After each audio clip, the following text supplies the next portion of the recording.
Hi and welcome to Mbikudi. My name is Mbikudi, and today I'm going to talk to you about working from home versus working from your own office. And with that, I'll talk about my own experience and then the positive and also the challenges that I faced having my own property to operate from. So, just for anyone who doesn't know, Mbikudi is a social enterprise established in Glasgow to manufacture natural skincare products in order to offer confidence building workshops for women and children from low income background as well as ethnic minority. Now, when we set up Mbikudi, we started running the show from home. So it was something that I started from home because I was making product from home. And then we eventually grew to the customers that you see. And thank you very much for customers. And eventually we had to move away from our home to making it to a more sustainable place as well. So now we'll talk about the pros and cons. So then it was possible for us to even work from home because anytime we have activities with our service users or with our community, we used to rent local community spaces. It could be like local halls or other spaces as well. So yes, indeed, we never had to take any of the customer facing roles from home. So all the elements that were happening from home was the fact of actually making the product, storing the product, and also doing all the labelings and doing all the calls to customers, etc. Now that was one bit. So then we eventually grew, and on nearing to our third financial year, we moved on to this property. So it will be about 1 year. So that was in January of last year that we moved in, just towards the end of January. So it will be about a year since we've been in this property. Now, what we did was, and I think it's also linked to one of my fears. So the fear number one was the fear of having a property that was either too small or too big, in the sense of having a property, having to pay the advance fees and having to pay so much, up front, and then realizing that it's not the right size for you, or even having some issue in cash flow and not being able to actually carry on with the property. Because when you move into a property, there's a lot of things that you pay up front. So it could be anything from redecoration, from putting a new carpet, from like the structure, or even having like all the all the elements, and I'm not even mentioning the overhead costs at this minute yet. So then what happened for us was that we decided to go for one room initially. So we thought, okay, so I was living in a 2-bedroom flat. It wasn't particularly a large flat, but we were what happened was like working from home helps you to develop this kind of like space management. So we're very good at space management. So we know how to maximize the space, the time, and the opportunities that we had. And that's what was our strength. So it became our strength. So then we thought by moving, because we've got a 2-bedroom flat and then the product will take in one flat, particularly in our property, in our house. So then we decided we'll take a space where we'll basically, first of all, run from just having the one space. So we took one room, and for the production and for the admin, so automatically within the first month, we realized that the admin needed another space. So that's where I usually do the other videos about business startup. So we took that other space as well, and eventually we realized that even the space that we had for making and storing the product was not enough, and we took a third one, and we went on to take another fourth one, just to have like a private space for doing one-to-one with our service users. So in terms of what really happened for us was like, it was an interesting move. It was an interesting thing to happen for our company, for me, because it meant that I had to go over some fears. So some of the fears that I had was, again, not being able to pay for everything. Then by going into the stages of having something small and having the possibility of scaling up was a lot easier for us as well. The other thing we did was we went for a group space, a shared space. So if I can say, or sometimes they call it like a community hub or a business hub. The reason being is that it can limit the overhead in some cases. Now, having done all the research and having taken all the steps that I could to make sure that we can maximize the space and also make the best use of our resources, it still leads on to the problem number 3, which is the biggest problem, which is getting the finances to play for the property. One thing to understand is when you do your financial projection on paper, and when you do your financial projections in real life, it can differ, because a small thing such as cash flow problems can actually change everything together, and it becomes very difficult on you because you've taken the responsibility to pay for the space. Therefore, when there's a cash flow issue, you still need to be able to find the resources needed, required, in order to satisfy what is needed or to satisfy the space. So in our case, what happened was we got the space, and again, we also got some more staff, and we got volunteers as well. And it became it was a whole transition period.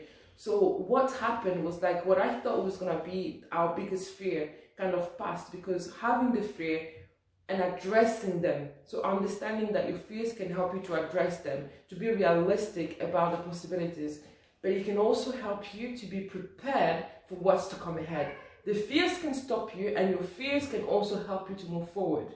So now we use that to actually understand what could put us down, so that we can make sure we had contingency plans just in case some of our plans didn't go ahead. But then what it meant as well was that we had an increase of customers, we had larger customers, so we had retail customers, and then we also have distributors. We have more distributors now. Now, with the more distributors, the issue that we had with them was the fact that when they take the product, some of them actually will pay at a later stage. So you have the invoice.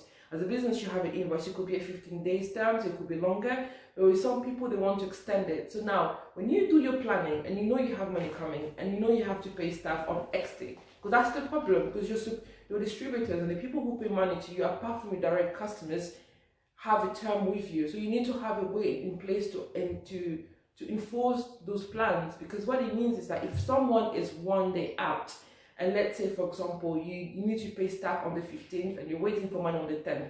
If that money comes on the 20th, you can't pay the staff on the 15th. And you can't pay the rent either if the money comes one day out or a few days later. So being able to have a place that has the flexibility to understand as you're growing is very important, is very crucial, and also being upfront to people and telling them what you're going through is very important. And in our case, it's like what you find as well is that because you're a social enterprise and you're selling product, but you're also reinvesting some of the money to offer free workshops, to offer free activities in the community, then that also can be another weight on the organization. And sometimes it can feel so lonely. And I can speak to any other new business, especially younger business, as I call us, in terms of people who've been running for less than 5 years. What you find is you get a lot of assistance, especially when you're at the startup stage, because there's a lot of activities, a lot of businesses open there to help startup businesses. But now, as you begin to grow, and then the help start to wither and become very few. But what now happened is that, yes, you did need the help to get started, but you still need support to be able to keep running, to be able to do more, to be able to employ more people, to be able to really thrive and to do so many much more things. And this is something that needs to take into consideration. And I do know that in many cases you can find assistance to help you either pay part of your rent or to help you pay part of your employees, like the Community Job Scotland incentive, for instance. But then in the very same time as well, it takes a time to set everything up. So even though you can get grants, you can get help, it takes time to get them happening. It takes a lot of sacrifices, and it also means that you have to be prepared for what you're going through as well. And it can still be hard. And the problem is with that, and one of the elements, which is probably the fourth or the fifth, I don't know which number we're at the minute, but the last issue for me particularly was the anxiety and the stress that you get. So when you're working from home, obviously as a business, you can have anxiety, you can have stress, you can have burnout. And I experienced my first burnout working from home, actually, because I realized also that having the space where I replenish and the place where I could relax and everything was taken over by work. So everywhere I was looking reminded me of work. And that's the disadvantage of working from home. Now, what it meant is like you have a burnout for that, because you can't relax, you can't disconnect from your work. Now, I thought by moving into a larger property that would solve that burnout issue, those anxieties. But what you find is you open a whole tin of new anxieties. You open a whole new world of like fear and anxiety to deal with, and also stress, and it can be quite hard, and a lot of pressure as well. So what I'm saying is, if you feel any of those pressure, you need to speak out and you need to find the help if you can find it, or you need to find a community that understands what you're going through, and you need to speak out. Because what often happens is a lot of entrepreneurs end up having to sell their homes in order to pay any kind of either staff requirements, or either to pay suppliers or to pay other business expenses. And that often happens because we take it upon ourselves, and when the business has any struggle, we think we failed.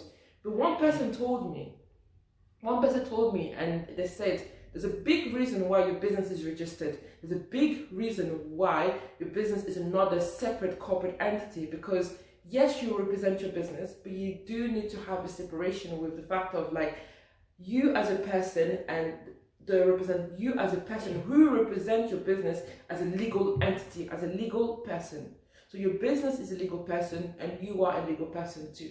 So when you start to feel like your business as a legal person cannot actually sustain all of its expenses or all of its requirements, it's something where either you, the person who represents the business, is to seek help, but you need to find ways to help that legal entity to actually go forward. And remember that you as a person also have a well-being, and you need to look after that as well. So that really is to sum up the message. And it's actually, I'm only able to talk about the struggles, to talk about the steps that I've taken, because I have understood that the problem is not with me. The problem is with the system, and we say it a lot. We say it all the time, and we say it a lot. You know, right now there's a campaign called #AskForMore, and if you read upon it, what you find that women businesses get less investment than male counterpart businesses, men-led businesses. And I don't know if the figure goes further into looking into women in business, especially those from ethnic minority background, or of those from Black background or African background in my case. So all these elements are there, all that information is there. But what I want to change the rhetoric of actually seeing a statistic, but seeing a person. And this is why I'm talking to you, because once you understand that you can either be a statistic, if you just fill the form, you give the feedback and you stay quiet. But when you talk about your journey and you make sure that you're not a statistic, but you're actually an element of change, meaning that anyone who feels like a statistic, or anyone who feels the struggle but think it's their mistake or their fault, can actually come out and realize that there's a bigger problem out there. And I think it's something very, it's very wonderful. And I do think as a business, especially in my case, I started Mbikudi to solve social issues, to solve social problems. And the problem that I was facing at the time was my hair caught fire. And I realized that many people were burning their hair, not with fires, but with chemicals. Therefore, I wanted to stop that. But I also found that women in the community, especially young women, didn't have a voice, or they did have a voice, but they couldn't really see representation out there. So I was looking for a role model that I couldn't find one, so I became that person that I wanted to see. And then I also found other role models as well, and I was able to see how we can really bring more people to come together. So we do also help, we give assistance to young businesses so that they know what's expected of them, they know what will be waiting for them once they start their business. And now, at the stage that I am, I'm also starting to talk about my experience as a business, because I have understood that if I stay quiet about my experience, I'm just a statistic. And you know, when you get a book full of statistics, there's no colors, there's no people, and you can't see who's affected, you can't see whose life is impacted by those negative statistics. Therefore, being an element of change means that as a business, my responsibility is to tell other businesses who are starting the journey, especially those who may be inspired by my image, to actually understand what is waiting for them, so that they can be more resilient, they can be stronger, and they can be able to actually do their dream, to follow their dream, so that together we can change those negative statistics that are impacting us. And I do believe it's on us to change the statistic. Initially, I thought people could help me to change the statistic, but I realized today that I'm going to be the one to change the statistic, especially for me and for people who may be inspired by my message. So to sum up, I just want to say thank you very much for watching us. And if you've got any questions, don't hesitate to contact us. And if you want to ask any questions about either the benefit or the difficulty of working or doing anything or starting a business, I will tell you what's up.